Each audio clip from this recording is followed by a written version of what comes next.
Welcome to Project BGR, craft beer and conversation. And did we mention craft beer? The beer guys Tim Dennis and Aaron Williams talk to the makers and creators from the craft beer world and beyond. Now, time for Project BGR with your hosts, Tim and Aaron.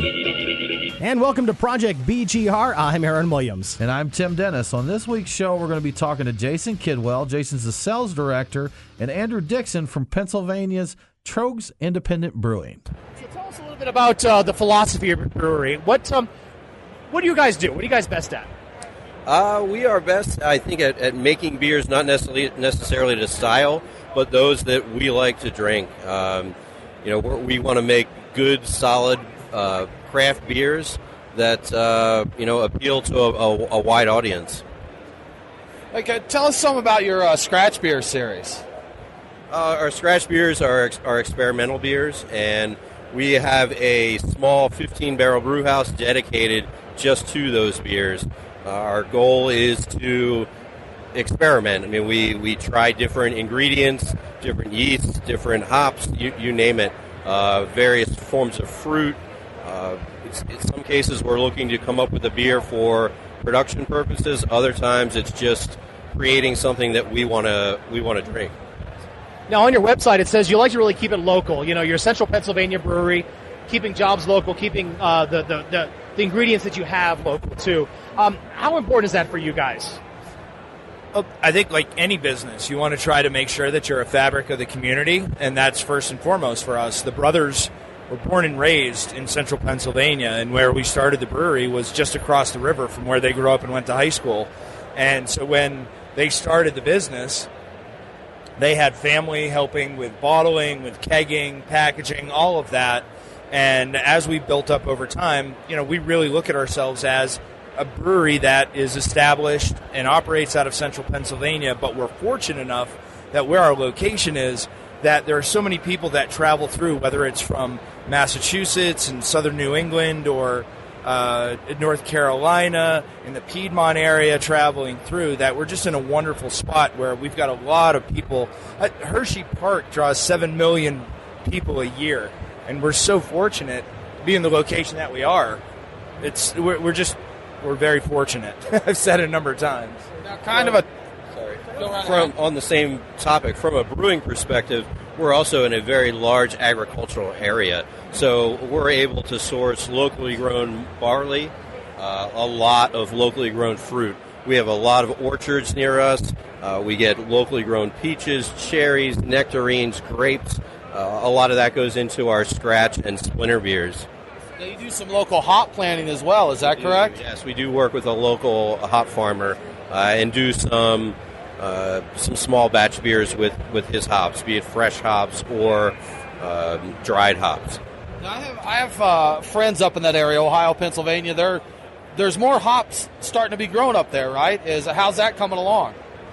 There are a lot of small farmers starting to grow hops. As far as how it's going, I don't know that I'm the one that can answer that. Okay, gotcha. Yeah, you're not the farmer, right? Right. Yeah, I'm the brewer, not the farmer. Yeah, and from what I've seen, New York used to be a major producer of hops about a century ago, and there's one issue that we face on the East Coast is the humidity versus Yakima, where it's dry, and you have to worry about a lot of the molds, and those sort of things don't necessarily work well. So I think, the guys that we're working with are trying incredibly hard, and they've been really diligent about doing their homework, trying to create a thriving industry, and it's nice to see we're sort of at the forefront of working with them, and I know a lot of other breweries in Pennsylvania are as well. It's just a really nice, sustainable community. Everybody's sort of trying to support one another. Excellent. Now let's talk a little bit more about your beer, because that's why we're here. So tell us a little bit more about what's your most popular seller, and what do you kind of attribute to your success with that? Our best-selling beer, year-round beer, is Perpetual IPA. We sort of tongue-in-cheek refer to it as an Imperial Pale Ale. Super dry hop, primarily Citric Cascade hops, 7.5%. A wonderful bounty of tropical fruit, pine, citrus, but it's got that crisp, clean finish like a pale ale does. Overall, with our beer, I think one of the things that we really try to focus on is balance. And I think it's what really hits home with a lot of people is that, maybe some brewers don't want to recognize this, but we're in the consumption business. And doesn't really do us a lot of good if we give you one beer and that's all you do. Our whole motto is we want you to enjoy your experience. We want you to continue to take something away from the beer and come back for more. And I think that's what we really end up finding with a lot of our beers is we really just strike a nice balance regardless of whatever the style is. You're listening to Project BGR. It's time for us to take a quick break, but we'll be back with more with Jason and Andrew right after this. Hey, this is Aaron. I want to thank you so much for listening to the Beer Guys radio show. We've got some really awesome things that are coming soon that will help us engage with you some more. We're not going to lie to you, though. It takes time, effort, and money to produce this show every week. So if you'd like to be part of the Beer Guys family, we would love your help. Head to patreon.com/beerguys to become a sponsor. We're not going to beg. Okay, maybe just a little bit. But hey, we've got some great swag for those who become a sponsor, and you'll be among the first to know about the great things that are coming to the Beer Guys universe. Again, that's patreon.com, patreon.com/beerguys, or you can go to beerguysradio.com and click the sponsor link. We thank you for your supports, and cheers. And welcome back to Project BGR. We're talking to Jason and Andrew from Troegs Independent Brewing out of Pennsylvania. That's Andrew. When I came up to the booth there, I said, you asked me what I wanted, and I said, what's your favorite? Let's go with that. And you said Troegenator. Why don't you tell us about that beer? Because it's a style you don't see very often. It's not. It's a double bock. It's our second best-selling year-round beer. It's one of those beers that people know by name, not necessarily by style. I'd be willing to bet that a lot of people couldn't even tell you what style of beer it is. They just know it's Troegenator. It's big, it's malty, it's easy to drink, it's very smooth for 8.2%. It's a beer that a lot of people like. It does very well for us. Excellent. Now, one of my favorites, of course, is the Nugget Nectar that you have, seasonal release. Won several awards with that. What's the philosophy behind that one? Nugget Nectar is, again, it's a kind of a balanced thing. When we first came out with that beer, it was on the hoppier end. You know, it was at the time considered very aggressive. I don't know that it is so much anymore, but it's still a beer that it's just very well balanced. A lot of hops, nice solid malt backbone to it, beautiful amber color. It's just got that kind of cult following. It's a beer that we all love to make and drink. The beauty in that beer, I think, is Andrew touched on it there a little, is the balance. Again, coming back to what I was saying, is it's just got this copious amount of hops. It's incredibly bitter, but because the malt bill is so well established, you don't really realize how bitter it is until you get about halfway through your second beer, and then all of a sudden you realize your palate's shot and you don't know, what's going down. So guys, another seasonal release that's popular. I have friends that make a trip up from Atlanta to get Mad Elf when it comes out, and that's one. The winter's my favorite season for beers.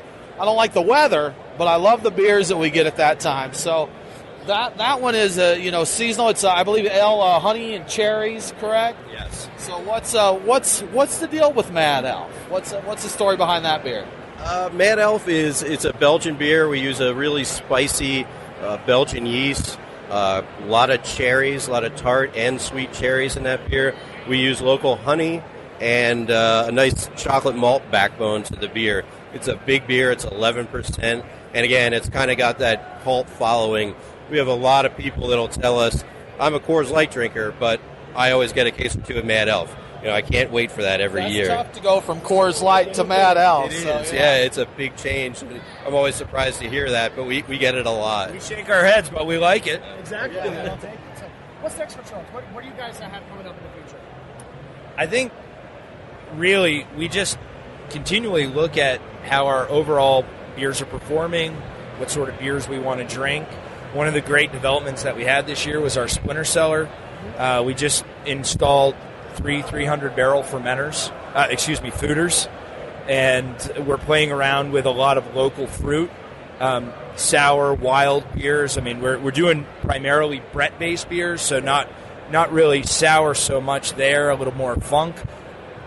Might be some sour stuff that comes out of it eventually, but overall it's just experimenting. I mean, I think that's really what continues to drive Chris and John. Certainly Andrew's end of the business is they just want to keep playing with stuff. They're having fun with it. They're just looking at all of these different ingredients, trying to figure out what's going to be fun to make, how can we make it better, what can we improve upon that we're doing already, how can we get better as brewers, and what's going to be great to drink. Anything more to add, Matt? I don't think so. Cool. Yeah. That's easy enough. Guys, thank you so much for joining us. We've been speaking with Troegs Brewing Company, with Jason Kidwell and Andrew Dixon. And, guys, we appreciate you taking some time out of this great American Beer Festival to talk with us. Thanks for having us. Yeah, we appreciate it. Pleasure. Thanks, guys. One other thing, the first question you asked me, could you ask him the same question? What did I ask? What was your first question? The philosophy? Yes. The philosophy of the brewery. Yeah. The philosophy as a brewery is to essentially keep exploring, trying to figure out how we can get better as brewers and how we can ultimately just continue to produce beers that we love to drink, and hopefully people will enjoy drinking as much as we enjoy drinking them. Thanks for listening to Project BGR, and of course a special thanks to Jason Kidwell and Andrew Dixon from Troegs Independent Brewing for taking the time out of their busy schedule to talk to us. You can learn more about the brewery at troegs.com. That's TROEGS.com.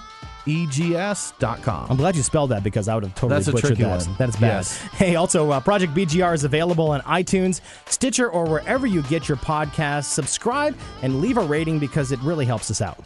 Plus, tune in to Beer Guys Radio every Saturday for all the news you need to know about the craft beer movement in the Southeast. We podcast that show too, and we're on Facebook, Twitter, and Instagram. Just search for Beer Guys Radio. Cheers, and we'll talk to you next time.